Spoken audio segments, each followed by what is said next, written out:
Jeder will ein Stück vom Kuchen haben und manche wollen sich die Rosinen aus dem Kuchen picken.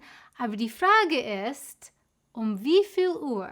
Hey everyone, Dana hier. In diesem Video habe ich das gesagt. You might be turning into a German if the middle of the afternoon has started to seem like a perfectly good time for a coffee and cake break.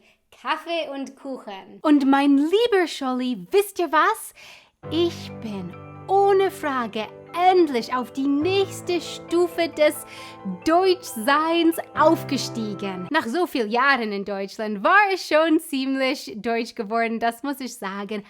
Aber jetzt bin ich wirklich auf einer anderen Ebene, weil the middle of the afternoon für mich mittlerweile nicht nur eine perfectly good time für Kaffee und Kuchen ist, sondern ich bevorzuge es tatsächlich. Ja, es stimmt.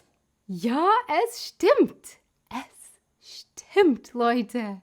Es stimmt. By the way, I did also make an English language version of this video. Link to the English version down in the description box below. Als ich in den USA wohnte, wenn ich an Nachtisch gedacht habe, dachte ich an etwas, was man normalerweise abends nach dem Abendessen isst. Also nach dem Tisch. Und zwar der Tisch, der am Abend war. Es gab manchmal Ausnahmen. Geburtstage zum Beispiel. Geburtstagskuchen ist in den USA ein Muss bei Geburtstagspartys. Also falls man seine Geburtstagsparty nachmittags hat, dann gibt es auch nachmittags Kuchen. Denn es gibt einfach keine Geburtstagsparty ohne Kuchen. Ist einfach so. Sorry, kann nichts dafür. Und ja, anyway, wieso würde ich das ändern wollen? Ich liebe Geburtstagskuchen. Aber auch dann haben wir Kuchen nachmittags gegessen, des Geburtstags wegen und nicht des Nachmittags wegen. Und normalerweise von meinen Geburtstagsparty-Erfahrungen in den USA haben wir trotzdem den Kuchen eher zum Ende der Party gegessen, nachdem wir schon gegessen haben, was es sonst noch zu essen gab. Also ein paar Jahre als Kind gab es auch Pizza bei meiner Geburtstagsparty und ich kann mich nie daran erinnern, dass wir den Kuchen vor der Pizza gegessen haben. Nein. Auf der Geburtstagsparty-Timeline war der Kuchen das Letzte, was wir gegessen haben. Und zwar direkt nachdem Happy Birthday gesungen und den Geburtstagskerzen ausgepustet wurden. Und wenn man eine Geburtstagsparty abends hatte, gab es dann auch abends Kuchen. Also schon wieder nach dem Essen, falls es was anderes zum Essen gab. Hier in Deutschland ist das nicht der Fall. Kuchen selbst ist nicht einmal ein Muss bei den Geburtstagspartys hier. Was für mich tatsächlich einen kleinen Struggle war. Also ich bin in den USA darauf konditioniert, dass eine Geburtstagsparty gleich Kuchen bedeutet. Geburtstagsparty? Geburtstagskuchen, Geburtstagsparty, Geburtstagskuchen, Geburtstagsparty, Geburtstagskuchen. Die zwei Dinge gingen einfach zusammen.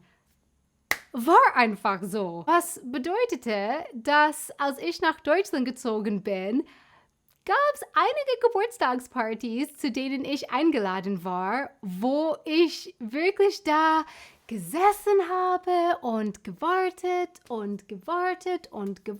auf den Kuchen. Und ich war so, ja, Entschuldigung, aber wo ist der Kuchen? Nach einer Weile, ich so, Kuchen? Es ist eine Geburtstagsparty, also es muss einen Kuchen geben, oder? Oder?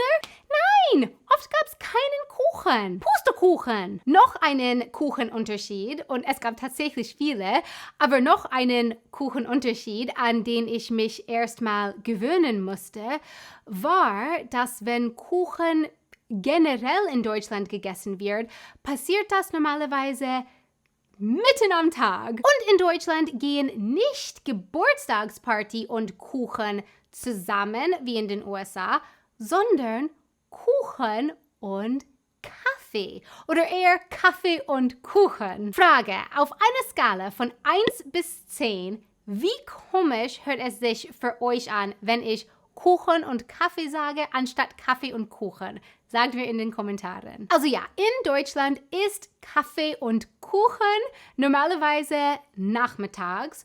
Und abgesehen von Geburtstagspartys in den USA war ich es einfach nicht gewohnt, Kuchen in der Mitte des Tages zu essen. Mein Körper und mein Gehirn waren darauf konditioniert, dass, wenn es Nachtisch gab, dann normalerweise abends. Kuchen ist aber lecker und deshalb habe ich nicht wirklich zu viel Zeit gebraucht, um mich daran zu gewöhnen, Kuchen nachmittags statt abends zu genießen. Aber an Stefans Geburtstag dieses Jahr habe ich bemerkt, dass ich endlich den Sprung gemacht habe, einen Schritt weiter zu gehen, als einfach nur daran gewöhnt zu sein. Es war der Tag nach Stefans Geburtstag und es gab noch ein bisschen Kuchen im Kühlschrank. Ein bisschen Kuchen, auf den ich mich schon, seit ich aufgewacht bin, darüber gefreut habe. Aber ich habe mich nicht nur darüber gefreut, den Kuchen irgendwann zu essen, sondern vor allem nachmittags. Zusammen mit meinem Kaffee. Um 14, 15 Uhr, als Stefan immer noch nicht was zum Thema Kuchenreste gesagt hat, habe ich so unauffällig wie möglich gesagt, so, also Stefan, dein Kuchen ist noch im Kühlschrank. Und dann grinsen wie ein Honigkuchenpferd. Wollen wir den jetzt essen? Worauf er zu meinem Schock geantwortet hat, dass er den Kuchen tatsächlich nach dem Abendessen essen wollte. Was? Was? Was? Es war dann, dass es mir aufgefallen ist, wie sehr ich mich tatsächlich darauf gefreut habe, den Kuchen vor allem nachmittags zu essen, anstatt abends. Also eigentlich war es nicht nur, dass ich mich auf den Kuchen nachmittags gefreut habe, sondern ich habe es wirklich bevorzugt, den Kuchen nachmittags statt abends zu essen. Wirklich bevorzugt. Stefan schien aber den anderen Weg gegangen zu sein. Irgendwie. Wie ist das passiert? Und ja, es war der Geburtstagskuchen von Stefan. Also wenn er den Kuchen abends essen wollte, dann würden wir den Kuchen auch abends essen. Und ich habe den Kuchen auch abends genossen, weil Kuchen einfach lecker ist, egal um wie viel Uhr. Aber ja, es sieht definitiv so aus, als ob ich total von Team Cake in the Evening zum Team Cake in the Afternoon gegangen bin. Friede, Freude, Eierkuchen. So my question for you is, seid ihr Team Cake in the Afternoon oder Team Cake in the Evening?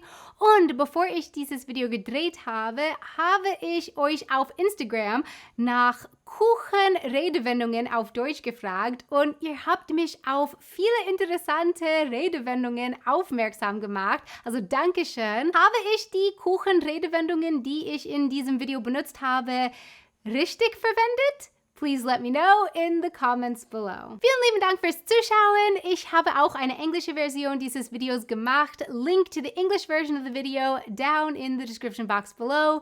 Ihr könnt mir auch auf Instagram folgen, @wantedadventure. Ich mache normalerweise meine Instagram-Stories auf Deutsch. Und ein sehr, sehr, sehr großes Dankeschön an unsere Patrons bei Patreon.